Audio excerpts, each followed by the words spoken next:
What's going on, everybody? Jhow here, and in this Heroes of the Storm Imperius guide, I want to talk about one of the sleeper buffs that we got from the last patch involving the Imperius level 1 talent that now is really good by way of a level 7 talent buff.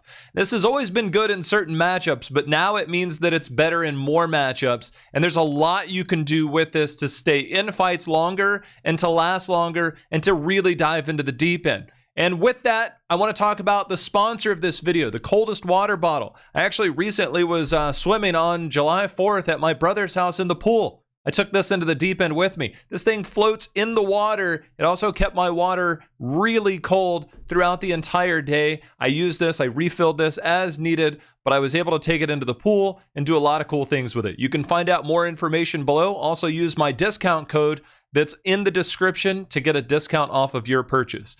But now let's talk more about what happened with the Imperius buff and take a look at what I said on stream so that you can understand the full build and maybe start and play Imperius yourself. All right, look, Imperius, the reason we're making this is because there was a pretty big overhaul to the auto attack build. And so we're going to talk about Imperius, where why I think the auto attack build in the last patch basically should be the melee auto attack patch. Because between Stitches and Johanna and Imperius and all these characters, they really tried to incentivize auto attacking as melee. Imperius is one of those characters. Imperius, for a long time, was super busted and OP with the Q build. They overtuned it like crazy. They can't seem to make W build work because it just doesn't make sense. So they're now rewarding you for auto attacking. And we want to talk about how and why. The biggest part about it is molten armor and auto attacks. Shroud Imperius in flames for 3 seconds, striking a nearby enemy hero. Might realize this is going to hit them at one at a time, striking a nearby enemy hero, and then you'll continue to hit all those around you. Imperius heals for 50% of the damage dealt. I say this because it doesn't AoE like on minions. Like when you're using it on minions, it doesn't work like that. So don't use it for wave clear. Imperius heals for 50% of the damage dealt, increased to 100% against heroes.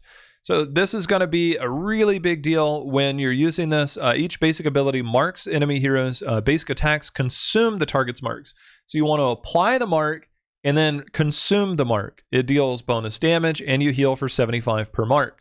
So why is that important? Well, let's talk about it, because at level 1, I want to talk about this talent here. So originally, Imperius was actually really weak with this talent. They overbuffed this, I think, a long time ago, but there hasn't been any practical use to it. I like this a lot in solo lane matchups. I like this a lot on maps where you're going to be in the solo lane a ton, like Dragonshire, Braxis, even though I don't necessarily recommend him on Braxis, he does work in certain matchups and against certain characters. Maps where you know you're going to be really far in there, but also against heavy melee teams. And the best way I know how to compare him is to a Malthael. Malthael does percentage-based damage in an AoE-based area. He doesn't have CC the same way that Imperius does, but this is when I would generally pick it. Not necessarily for wave clear like a Malthael, but when I really want to get down and dirty and start scrapping. This allows me to do that, and you're really going to understand it post 7 and then post 13 specifically. There's not too much to go into this. I do think consuming flame is in a good spot to be pickable, but we're going to focus on this one because Q build has been nerfed a lot. I think it's still viable. I just think that it's far less viable now than it has been. But if you have a CC style comp, Q build can still be good. But for this one, we're going to focus on the solo lane style and the versus heavy melee style. Versus a heavy melee, you can get big stuns against multiple people while healing a ton and doing a ton of percentage-based damage. This also works really well if you're playing against the Diablo and his Stitches. So this talent right here is going to be predicated on the type of team that you're playing. If I'm playing against one of those, it's great. If I'm playing against an Artanis in the solo lane, this is great. It works against certain characters much better than others. So burn the Impure, really strong, and that's what we're going to be focusing on and how to build around it. And right there, I just wanted to cover why you wanted to go into this. Now, level 4. Press forward, I would still probably pick on maps like Tomb, where I'm going to be near globes a lot, and just having 10 armor with a lot of uptime is actually really good. Damaging an enemy hero sets the duration of that So you just got to make sure that you're staying busy on that, which is why this has been like that for a long time. But I want to focus on the other two talents and when to pick them. Sovereign Armor versus Battle Hunger. Both of these are really good in the right situation. We're going to focus on these two because they're going to play more into the trait style build here. If I'm playing against a Tychus, armor does nothing. If I'm playing against the Jaina, armor does a lot. And you have to find that balance of when do I want to pick one versus the other. If I'm going against a lot of percentage-based damage, but it's like, or slow poke damage, like a Lunara, for example, or somebody that's not going to overpower me for a long period of time or a short period of time, even like a Rainer, more healing can work well. But if I'm going against more burst style damage, I do like Molten Armor a lot. Grant 20 armor for 1.5 seconds. Damaging an enemy hero with Molten Armor increases the duration of this armor, or of the armor, by 0.5 seconds. This can be really good, and when we talk about the 13, that's the main reason why, because you're going to get a lot of cooldown on your Molten Armor. So having the increased healing on Valorous Brand is one way to heal, because you're going to be reapplying Valorous Brand quite often, or this one to where you know you're going to have Molten Armor up quite frequently, which coincidentally applies Valorous Mark or Valorous Brand, and you consume that mark. So I think both of these are good. I think all three of these are technically good, but we're going to focus on these two because they both play into the level 1 talent. Now here's the big one, the big change that we're going to look at is the level 7. This activates. Now, Holy Fervor was good in the beginning because it added wave clear, because you don't have much wave clear. They've added a little bit of wave clear by giving base damage to Solarian's Flare. But overall, Holy Fervor is when you actually have real wave clear, but now they've made it more in the team fight department. So keep in mind, Molten Armor is 75 armor. And the reason I say that is because casting Molten Armor grants Holy Fervor for 2 basic attacks, meaning that it can help for wave clear. So you can come up, you can activate Holy Fervor, clear a wave, and then if you go to another wave, you can just use your E, get a few cleaves out, because you can hit all 7 minions by facing north-south versus the minions and hitting the middle minion, so you cleave all 7, similar to a Leo or a Malthael. So you use this to cleave all 7 minions, preferably. Sometimes positioning can make it 6, but you use this. But using Molten Armor also now allows this. Casting Molten Armor grants Holy Fervor for 2 basic attacks. So why is this important? So in an ideal situation, if I'm going against 3 melee, I walk up and I press E, okay? I get 2 big swipes out of this. I'm hitting multiple people. Let's say I hit 3 people with Molten Armor. Now I'm swinging. And as I'm swinging, I'm consuming those marks because it's hitting them with basic attacks, which means that I'm now healing a lot more. And if I went increased healing, I'm reapplying and swiping them over and over and taking that. I'm also doing 2.5% damage to potentially 2 to 3 people in this situation because I'm reapplying marks and I'm sweeping through them. After those 2 attacks, I'm going to activate Holy Fervor. This causes my next 4 basic attacks to hit for 10 seconds. Now, I don't always have to just walk up, press E, auto attack twice, and then Holy Fervor. Sometimes that's just not going to be realistic. So I can open up with Holy Fervor, just come right out, start swinging, and then if I need to, then I pop, my Sovereign Armor early. Or I can just use Battle Hunger, where increase the healing of Valorous Brand, and then I can save my E for something else. But Holy Fervor allows you to be much more aggressive against more heavy melee style comps.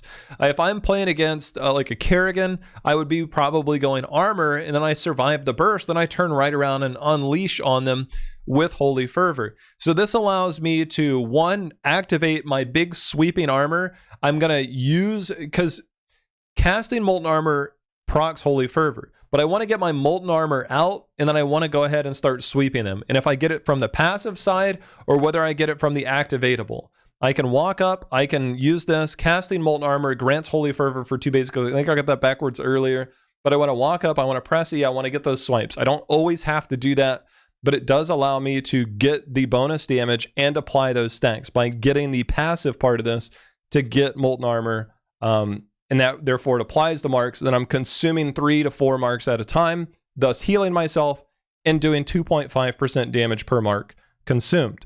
So that's the really cool part about Holy Fervor. I don't think the other 2 are bad, but if we're talking about strictly burn the impure build, we're going to focus on this. Now, what does that change for the heroics? Most of the times when new talents come in and when I see different things, I talk about heroics shouldn't change. There's always one heroic that's really good, and that's the way you should do it on a lot of characters.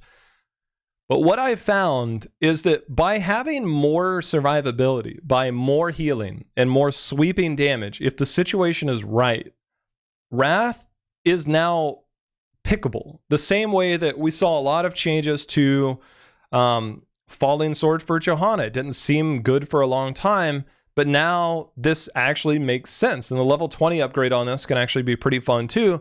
But Angelic Armaments is not worse. It's not worse now. It's still really, really good. But Wrath now becomes pickable because now you can isolate somebody. You can also use this as a way to get out of danger as well. But because you have more ways to heal, because before that it was all damage, not a lot of healing. Now you have a lot of healing and potentially a lot of damage in the right situation. So Angelic Armament's still really good, but Wrath is good because now I have that. If you're going against a dive heavy team and they just run at you when you steal somebody, probably not going to be that good. You can still go Angelic Armaments, but Wrath now is actually pretty decent because you're not as much of a liability as you were before. Level 13. Now here's the real fun one, okay? Consuming a Valorous brand mark reduces the cooldown of Molten Armor by 1 second. Holy Fervor. Casting Molten Armor grants Holy Fervor. So if these somehow have synergy to where I can walk up, press E, get a few autos out, activate my Holy Fervor, and start swinging and consuming those marks, and every time I consume a Valorous brand, which normally means I'm hitting 2 to 3 people with that Holy Fervor, I'm consuming 2 to 3 per swing. And if I'm consuming 2 to 3 per swing, let's say I get 2 on 3 people, that's 6-second cooldown reduction on something that is 12 seconds, which is really good. But let's say I get a third swing out, or let's say I come up here casting Molten Armor, and then all of a sudden I get this cooldown reduction. All of a sudden things look pretty good because I don't have near as much cooldown reduction. I'm swinging, I'm hitting multiple people, and I'm getting a lot of cooldown reduction on this, which can play into my 16. Molten Armor's healing against heroes. This can be good in the same situation. Q build is still going to be good because stunning enemy heroes reduces their movement speed and their damage. So against certain heroes, this actually might be a better pick. But for all intents and purposes, playing into trait, into either healing or more armor, into sweeping auto attacks versus multiple people with cooldown reduction on my Molten Armor, it comes together. And so you're being rewarded for being active, you're rewarded for being proactive with setting up plays, and you're being rewarded with auto attacks, which is the biggest part about a lot of the characters. They've buffed a lot of characters to be more rewarding to auto attack and be active. It's harder to play that style, but it's more rewarding now, and that's where Divine Rage comes in. Now here's one that is really interesting, because 16 is all good. Celestial Swiftness, you get movement speed even with this no matter what, which means you can get on top of people even if you miss, or if you hit or you miss, you can get out of there one way or the other. You also gain attack speed for 5 seconds for each hero stunned with Celestial Charge. And if we consider that we're playing against these and every time we consume a mark, then now all of a sudden we're getting cooldown faster. We're doing a lot of different things faster. So Celestial Swiftness is good. I do like this to follow up CC, which if you're playing Q build or you're following up CC and you can hit this, then you're probably doing single target damage anyways, and you should probably go Q build. But because this has the side effect, the bonus to get that auto attack style build, it's not that bad. But consuming a Molten Armor mark reduces the target's armor by 25. This is more of a team-oriented style. While you are getting basic attack bonus damage through this, the 30% bonus damage, and they've buffed a lot of things, a lot of it is going to be percentage damage. So this is more team-oriented, that hopefully your team follows up on that. It's pretty hard to argue. Negative 25 armor for 4 seconds on a priority target seems pretty good. And it makes it hard for people to stay in fights. So Melting Touch goes into this. And with Molten Armor having cooldown reduction at 13, it only makes sense that this has the synergy. Now, we are talking about an ideal scenario, which I don't think is too far-fetched. but it does allow for some flexibility by going into Celestial Swiftness. It also allows for Valor's Pursuit, which will always be kind of decent because activate to teleport to an enemy that has been marked and gain 25 armor. So to be able to confirm or commit to something to get that 25 armor before you can get back to doing the cleaving stuff can be really good. This allows you to make a lot more plays. I would say this is for much higher skill cap players than the others. So Melting Touch is a low floor, high ceiling, Celestial Swiftness, high floor, semi-high floor, really high ceiling if you can get this going. But that does mean the higher the ceiling, the harder you got to work to get it. Level 20. Now, I mentioned the upgrade earlier, but we'll talk about the trait in a second. Descending from the Heavens restores 30% of your maximum health, and mana. So if you hit this, you can heal yourself, which is really good. Consuming a Valorous Brand reduces the cooldown of Wrath of the Anguirus by 10 seconds. If you watch any videos, you know I hate level 20 talents that reduce heroic cooldowns. I think that they're all bad. Except this is 80 seconds, and it's really easy to mark people, and it's really easy to consume them.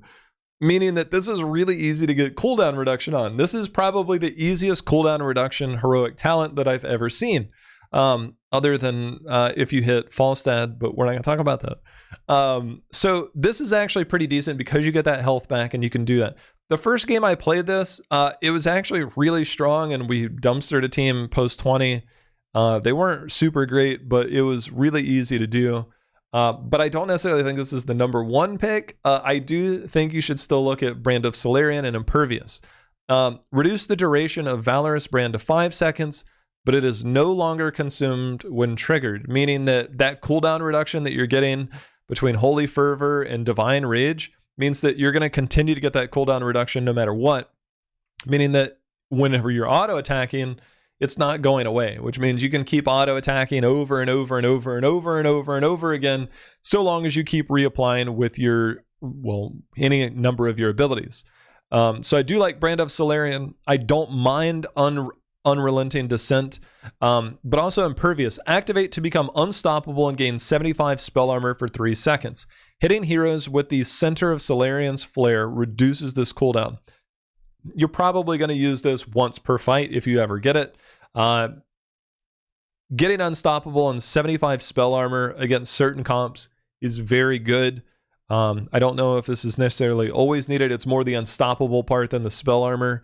I do think that all three of these have viability. I would say Impervious, adding another button that you have to press for people that are learning Imperius is going to be really hard, and it's still not 100% pick rate. Meaning Brand of Solarian with this build is really good. Unrelenting Descent, if you're popping off, then it's really good. So I want to talk about Imperius a bit in terms of what maps and where to play and what to do. We talked a bit about matchups earlier. He has terrible wave clear. Despite Holy Fervor being definitely better, his wave clear is still really bad. They've buffed his W, they've buffed Holy Fervor so that you have more wave clear pre-level 7 and post-level 7 in particular. If you are on a map that requires a lot of wave clear, it's going to be tough. If you are going against a lot of poke style characters, like let's say it's a solo tank, 2 ranged, and a Zeratul, you're going to have a lot of trouble finding opportunities for this build, which means that you have to play more into Q build so that you can follow up, you can get to that backline, and you can do some damage. By doing that, it means that you're also losing your wave clear post 7, and you're relying on a minor buff to your W. You can go into Consuming Flame, which would not be bad, and you could go away from Q build at level 1, which means that you have some wave clear, you still have burst damage to that. It's easier to set this up. If you hit your W onto somebody, it's a heck of a lot easier to hit your Q, meaning that this is now pretty good for setting up that Q build later on when you go into 7 and beyond. That does mean that you, again, lose most of your wave clear. You become more of a brawler, less of a skirmisher. In this case, so you have to be very careful on when you are picking Imperius. If you early pick an Imperius, then you're going to have to manufacture your build elsewhere. Imperius can be a great counter pick. He's not a great always pick. He's a good most of the time pick. And so because of that, if you are on the wrong map and you're forced to go Q build, you might be a liability to your team, and you better hope you have a bunch of wave clear. If your team didn't have wave clear and you don't have wave clear and you're playing Q build, and you lose an objective or whatever else, you're probably going to be in trouble. And then if your team doesn't have wave clear and you go trait build and Holy Fervor at 7, then you're probably not going to do enough damage. You're not going to be able to survive in fights. And now you just have like this weird blend. There's a lot of conditions that need to be met to go Q build or W or a hybrid build or full trait and auto build, which we talked about. So you have to be very particular about when you pick Imperius, how you play Imperius, and what talents you go. This is one of those heroes that you have to think about picking them, and you have to think about what build you go. The best part about the balance team, they've made it so that there's actually 3 viable builds that all work well, and the one hybrid build you can do a lot with. The Q build's still pretty decent, and the new trait build can be really fun in the right situation. So that's the new Imperius with the auto attack, and I do believe the trait at level 1 is still a little OP. And if we see Imperius rise up, it'll be because of this talent right here. We'll see what goes on in the future.